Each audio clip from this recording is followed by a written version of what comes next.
¿Os habéis preguntado alguna vez por qué Dios mantiene vivas a las personas después de los 60 años? ¿Lo habéis hecho de verdad, en silencio, en el rincón más profundo de vuestro corazón? Quizás en las primeras horas de la mañana, antes de que nadie despierte. Quizás por las noches con los ojos abiertos. Quizás cuando os miráis al espejo y encontráis un rostro que no reconocéis. Quizás cuando vuestros hijos se van de casa o cuando os jubiláis y los días empiezan a confundirse unos con otros y en vuestro interior surge silenciosamente esa pregunta: ¿por qué sigo aquí? ¿Ha terminado mi propósito? ¿Me ha olvidado Dios? No se lo preguntasteis a nadie porque preguntar os pareció una debilidad, o porque no quisisteis entristecer a otros, o porque tuvisteis miedo de escuchar la respuesta. Pero hoy quiero daros exactamente esa respuesta, con pruebas concretas que vienen de las Escrituras, con lo que la ciencia nos dice, con la historia de un herrero y con la verdad profunda de cómo Dios ha diseñado este universo, porque la respuesta es algo mucho más profundo, mucho más grande y mucho más personal de lo que imagináis. Al final de este video, veremos juntos el verdadero significado de existir más allá de los 60 años, por qué Dios os mantiene todavía aquí y por qué este periodo no es un cierre, sino una verdadera apertura. Pero antes debo ser honesta. Este video no está lleno de palabras agradables al oído, pero vacías por dentro. Sé cómo os mira el mundo. La cultura en la que vivimos presenta la juventud como una virtud, sacraliza la velocidad y ve la productividad como el único criterio para medir el valor de una persona. Y dentro de esta cultura hay un mensaje muy doloroso, pero muy real, dirigido a las personas de 60, 70 y 80 años. ¿Ya hiciste tu parte? Hazte a un lado, observa desde ahí. La publicidad os mira y no os ve. El mundo laboral os mira y os considera pertenecientes al pasado. E incluso a veces dentro de la familia está ese mensaje sutil, no dicho, pero sí sentido. Tu época ya pasó. Y estos mensajes se acumulan y un día se instalan en un lugar muy profundo de vuestro interior, y empezáis a deciros a vosotros mismos: quizás tienen razón. Pero es exactamente aquí donde debo deciros esto. Esta cultura se equivoca. Se equivoca porque mide el valor con la productividad. Se equivoca porque está tan enfocada en la velocidad que no puede ver la sabiduría. Se equivoca porque no entiende cómo piensa Dios, y las Escrituras de principio a fin desafían esta comprensión equivocada. Ahora quiero haceros una pregunta. ¿A qué edad empezó Noé a construir su arca? Según las Escrituras, Noé había superado los 500 años. 500 años. Pensad en eso. Después de 500 años de vida, Dios se le apareció y le dijo: ahora comienza tu misión más grande. Noé no protestó, no dijo: ya soy viejo, déjame en paz, sino todo lo contrario, obedeció. Y gracias a esa obediencia, no solo salvó a su familia, sino que cambió el rumbo de toda la historia de la humanidad. Pero el mensaje central de esta historia es este. Dios no esperó los años más productivos de Noé, su juventud, el pico de su fuerza física, sino que le encomendó esta misión cuando la fe, la paciencia y el carácter que Noé había acumulado a lo largo de los años habían madurado, porque esta misión no podía completarse con la energía de la juventud, sino con una fe forjada por los años. Mirad a Moisés, se presentó ante el faraón a los 80 años. A los 80 años. Hoy muchas personas a los 80 ya no esperan nada. Pero Dios le dijo a Moisés exactamente a esa edad: ahora es el momento, ahora libera a mi pueblo. Los 80 años de Moisés no habían sido en vano. Conoció el deslumbrante esplendor de Egipto y también el silencio ensordecedor del desierto, y sobre todo se enfrentó a sus propios límites, a ese estado que él llamaba insuficiente. En realidad, todos esos años no fueron en vano. Cada dolor acumulado y cada transformación vivida eran etapas diseñadas para convertirlo en la persona exacta que serviría a ese gran propósito. Un Moisés joven no habría podido cargar con esa misión. Solo aquel Moisés de 80 años podía hacerlo. Y para entender esto mejor, pensad en lo siguiente. Cuando Moisés tenía 40 años, era fuerte, valiente, entusiasta, y creyó que podía matar a un egipcio y salvar a su pueblo. Pero ese intento terminó en fracaso, y Moisés tuvo que huir al desierto, donde durante 40 años apacentó ovejas. ¿Quién vería eso como un tiempo perdido? Pero fueron esos 40 años los que purificaron a Moisés de los moldes del orgullo y la soberbia, los que lo convirtieron en una persona humilde, que escucha y obedece. Y solo después de esa transformación, le dijo Dios: «Ahora estás listo». ¿Qué significa esto? Que el trabajo de Dios requiere tiempo, y cuando ese trabajo se completa, la edad es solo un número. Recordad a Ana, la profetisa viuda de 84 años, narrada en el 2º capítulo del Evangelio de Lucas. ¿Quién la miraría y diría: «Esta es la persona más importante aquí»? ¿Quién pensaría: «La misión de esta mujer aún no ha comenzado»? Pero en el plan de Dios, el momento más grande de Ana llegó exactamente a esa edad, porque fue ella quien reconoció a Jesús en el templo y lo proclamó abiertamente. Una misión profética a los 84 años. Esto no es coincidencia, es un diseño. Y pensemos un momento más en la vida de Ana. Llevaba más de 40 años viuda, y durante más de 40 años quizás ella también se preguntó: ¿por qué sigo aquí? Pero permaneció en el templo, oró, adoró. Y al final de ese largo período, en el que lo más fácil habría sido rendirse, vivió el momento más grande de la historia. Esto nos dice: una larga espera es señal de una gran misión. Pensad en Caleb. A los 85 años fue a Josué y le dijo: «Dame el monte que Moisés me prometió. Sé que hay gigantes allí, pero mientras Dios esté conmigo, los expulsaré». Un guerrero a los 85 años, un héroe a los 85 años, un espíritu conquistador a los 85 años. Y Dios no le dijo: «Ya eres viejo, descansa», sino que le dio ese monte. Y pensad en Juan, los escritos teológicos más profundos de los Evangelios y el libro del Apocalipsis pertenecen a su vejez. El impetuoso pescador que en su juventud preguntaba: ¿hacemos caer fuego del cielo?, en su vejez escribió el himno de amor más profundo de la historia. Dios es amor. Esta transformación ocurrió a lo largo de los años y sus frutos solo podían darse a esa edad.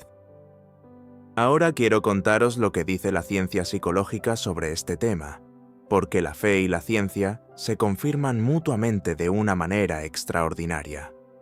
El célebre psicólogo del desarrollo Erik Erikson estudió la octava y última etapa de la vida humana y definió la forma de existencia más profunda y significativa a la que puede llegar una persona en esta etapa como generativity, es decir, productividad y legado, que no significa producir dinero, sino producir significado, sembrar semillas para el futuro y dejar una huella que transforme radicalmente la vida de otros. Y según Erikson, esta capacidad no alcanza su cima a los 30 o a los 40, sino que lo hace generalmente en los 60, los 70 e incluso los 80 años. ¿Por qué?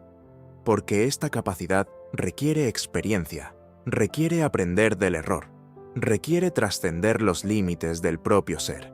Y eso solo se gana a lo largo de los años, dentro del dolor y dentro de las transformaciones. La neurociencia también lo confirma. La corteza prefrontal del cerebro, que es el centro de la toma de decisiones, la empatía, la visión del panorama general, la extracción de significado y la madurez emocional, funciona de manera mucho más profunda e integrada a partir de la mediana edad avanzada.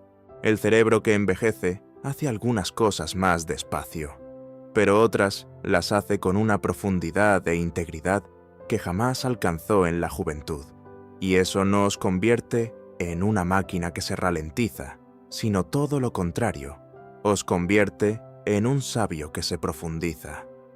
Ahora quiero contaros la historia de Elías y Mica, que no es una historia real, pero es una parábola que lleva dentro una verdad muy profunda. Elías era un hombre que llevaba más de 50 años trabajando como herrero.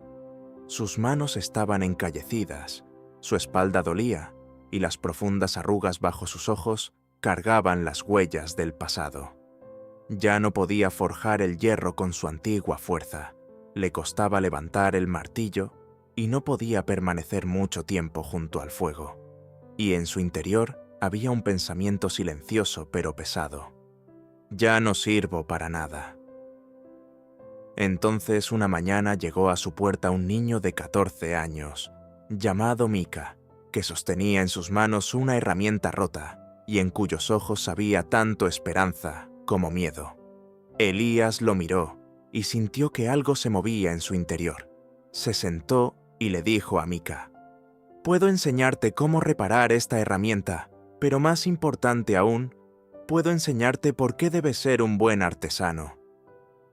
Desde ese día, Mica llegaba cada mañana, y no solo aprendió técnica, sino que aprendió la paciencia, aprendió a no desanimarse ante el error, aprendió a no dejar un trabajo a medias, aprendió la honestidad. Un día Mica le preguntó a Elías: «Maestro, tú forjaste hierro durante todos estos años, pero ahora ya no puedes hacerlo. ¿No te entristece eso?».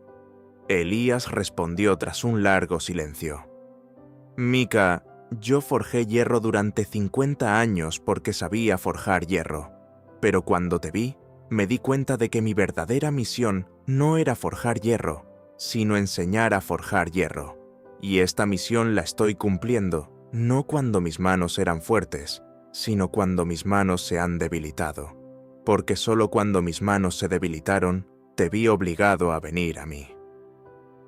Años después, cuando Mica abrió su propio taller, escribió en la pared: «El fuego lo enciende la pasión de los jóvenes, pero la sabiduría de los ancianos es la que dirige la llama en la dirección correcta». La obra más grande de Elías no fue una espada forjada en hierro, ni una bisagra de puerta. Su obra más grande fue Mica. Y esa obra surgió no en el período cumbre de su fuerza física, sino en el período en que esa fuerza había menguado. Porque cuando la fuerza mengua, la sabiduría pasa al frente. Porque cuando la capacidad de hacer disminuye, la capacidad de enseñar alcanza su cima. Ahora quiero profundizar más en el tema de la sabiduría, porque sin entender esto, no podemos ver el verdadero valor de la vejez. ¿Qué es la sabiduría realmente? ¿Es simplemente saber muchas cosas? No, porque en Internet está todo, pero Internet no es sabio. La sabiduría es saber qué es lo importante, es poder ver qué pasará y qué permanecerá, es poder comprender a las personas sin juzgarlas, es poder leer no la superficie, sino la profundidad de una situación. Y lo más importante, es poder aprender del error y crecer. Todo esto no puede buscarse en Google, no puede obtenerse preguntándole a una inteligencia artificial, no puede adquirirse leyendo un libro. Esta sabiduría solo se acumula viviéndola, solo sufriendo, solo cayendo y levantándose, solo a lo largo de los años. Y es exactamente por eso que lo que hay en vuestro interior es un tesoro que no existe en ningún otro lugar de este mundo, que no puede copiarse, acelerarse, ni descargarse e instalarse. Hay otra característica de la sabiduría que no puedo dejar de mencionar. La persona sabia no siempre da largos discursos, ni predica sermones extensos. A veces solo dice una frase, a veces solo lanza una mirada, a veces simplemente está sentada allí y lo dice todo con su presencia. Y esa influencia silenciosa deja huellas mucho más profundas que los discursos ruidosos, porque el ruido entra por el oído y pasa, pero el toque de una sabiduría silenciosa entra en el corazón y se queda. Los proverbios de Salomón dicen: las canas son una corona de gloria, se gana en el camino de la justicia. Fijaos, corona, no carga. La corona es símbolo de honor, símbolo de autoridad, símbolo de valor ganado. Dios ve vuestra edad no como una carga, sino como una corona. Y esas canas son la señal de los años que habéis vivido, de los pesos que habéis cargado, de las tormentas que habéis superado. Y esa señal no es símbolo de inutilidad, sino de profundidad. Ahora quiero hablar del concepto de punto de anclaje, porque es una de las imágenes más poderosas para describir el papel de los mayores en la sociedad. Imaginad un barco luchando contra una tormenta en alta mar. Las olas lo arrastran de un lado a otro, pero un barco que ha echado el ancla no se deja arrastrar. Confía en el punto donde ancló y permanece allí. Vosotros sois ese ancla para las personas que os rodean.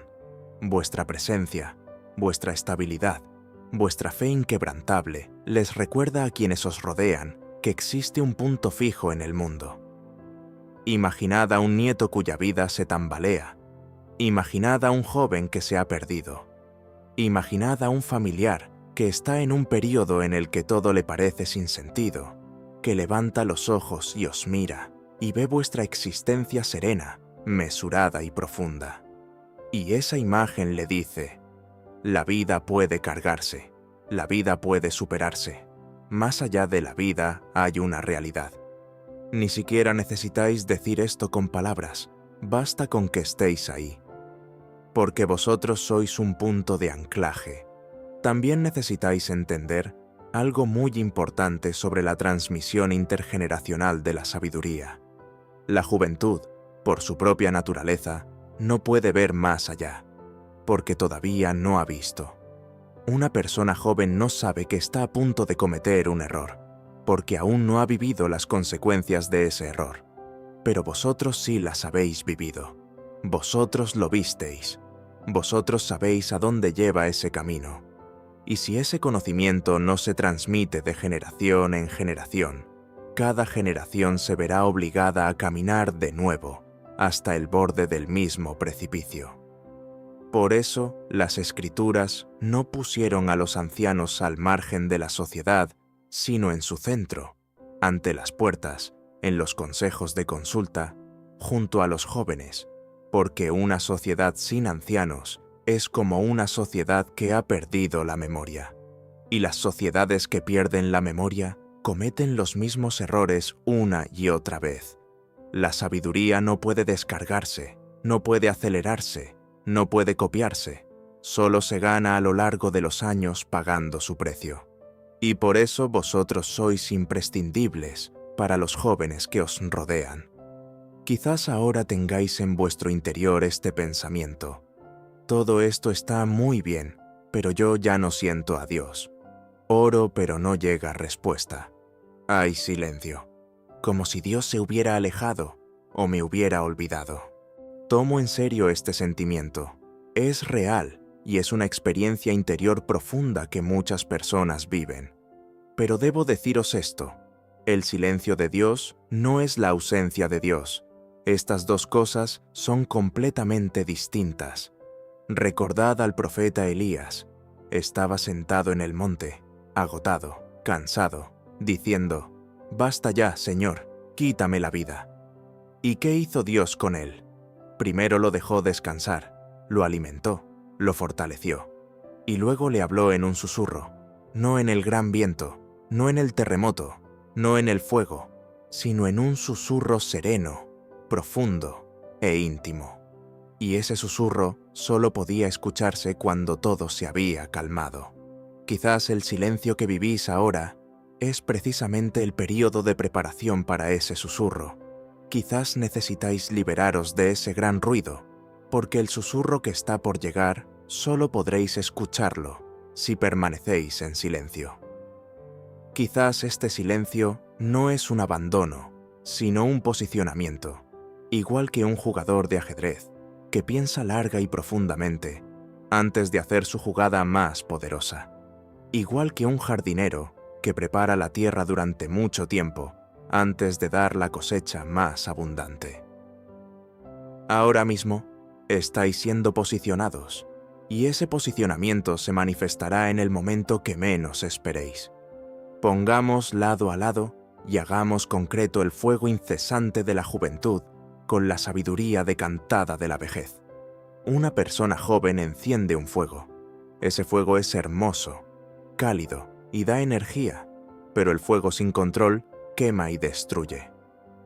Con el fuego de la juventud emprendemos grandes obras, pero no siempre podemos distinguir las trampas al final del camino. Aunque damos pasos valientes, a veces no podemos calcular la factura de esas decisiones 5 años después. Sueña con grandes cosas, pero no puede percibir los peligros ocultos dentro de esos sueños. No digo esto para menospreciar a los jóvenes. Esta es la naturaleza de la juventud, y esa naturaleza es hermosa, pero es insuficiente. Y es exactamente aquí donde entra la sabiduría de la vejez. Vosotros tenéis la sabiduría para hacer que ese fuego arda de manera controlada. Tenéis la perspectiva para ver a dónde irá ese proyecto 3 años después. Tenéis la experiencia para percibir el peligro oculto dentro de esa decisión. La juventud enciende el fuego, la vejez lo dirige en la dirección correcta. La juventud produce velocidad, la vejez da dirección. La juventud sabe lo que quiere, la vejez sabe lo que vale. Y cuando estos dos se unen, entonces es cuando surge la verdadera grandeza. Ahora quiero haceros la pregunta más importante. ¿Por qué Dios os mantiene todavía aquí después de los 60, 70 u 80 años? Primero, porque vuestra sabiduría aún no ha sido transmitida por completo. Las décadas de experiencia, errores, levantadas, transformaciones y fe que se han acumulado en vuestro interior aún no han llegado a quienes las necesitan, y Dios no os retirará antes de que esa transmisión se complete. Segundo, porque vuestro testimonio aún no ha concluido. Lo que vosotros habéis vivido es la prueba concreta de la fidelidad de Dios, y el simple hecho de que sigáis en pie es ya en sí mismo un testimonio, y ese testimonio todavía se necesita. Tercero, porque vuestra oración aún no ha cesado. A lo largo de las Escrituras vemos que los planes de Dios son sostenidos por la oración de las personas mayores. Ana oraba en el templo noche y día, y fue precisamente en medio de esa oración cuando llegó el momento más grande de la historia. Cuarto, porque vuestra presencia aún no ha completado su efecto. Hay alguien que os ve, hay alguien que os observa, quizás alguien a quien nunca conocéis, y el simple hecho de que existas, de que sigáis en pie, de que mantengáis vuestra fe, se convierte para esa persona en algo que le cambia la vida. Quinto, hay otra razón por la que Dios os mantiene aquí.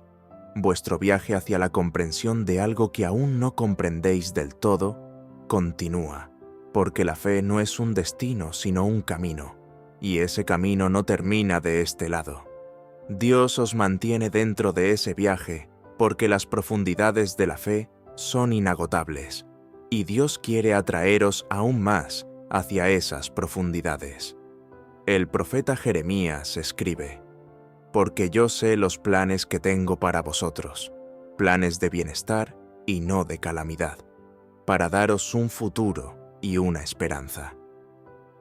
Estas palabras fueron dichas a personas que estaban en el exilio, que lo habían perdido todo, que habían perdido la esperanza en el futuro. Y estas palabras se os dicen hoy a vosotros. Dios tiene pensamientos de bienestar para vosotros. Hay un plan para vosotros, y ese plan aún no ha concluido. También quiero deciros esto: la disminución de vuestra fuerza física no es una pérdida, sino una transformación. igual que una semilla que al pudrirse en la tierra no desaparece, sino que se transforma, igual que el sol que al descender al horizonte no desaparece, sino que en ese momento ofrece sus colores más hermosos. El lugar de la fuerza física lo ocupa la autoridad espiritual. La velocidad y la energía dan paso a la profundidad y la sabiduría. Y este cambio no es una caída, sino una elevación. Es la señal de que Dios os está llevando al siguiente nivel. El fruto más valioso de un árbol no viene de sus brotes jóvenes, sino de sus ramas maduras. Un árbol joven crece, echa raíces, se fortalece, pero el fruto más dulce, más nutritivo y más profundo lo da el árbol maduro que ha echado raíces a lo largo de los años, que ha visto tormentas y ha pasado por las 4 estaciones. Y vosotros sois ese árbol maduro, y los frutos que tenéis que dar aún no han concluido. Ahora llegamos al final de este video, y por último quiero deciros algo muy importante. Este video no se hizo solo para dar información, sino para poneros en movimiento, porque la sabiduría compartida a medias vale la mitad. Un árbol produce semillas, pero si esa semilla no cae en la tierra, nada crece. Y la sabiduría, la experiencia, la fe y el amor que hay en vuestro interior son semillas que necesitan caer en la tierra.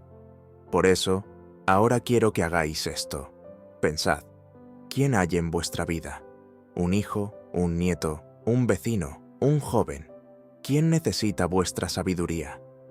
¿Y qué hace falta para acercaros a esa persona?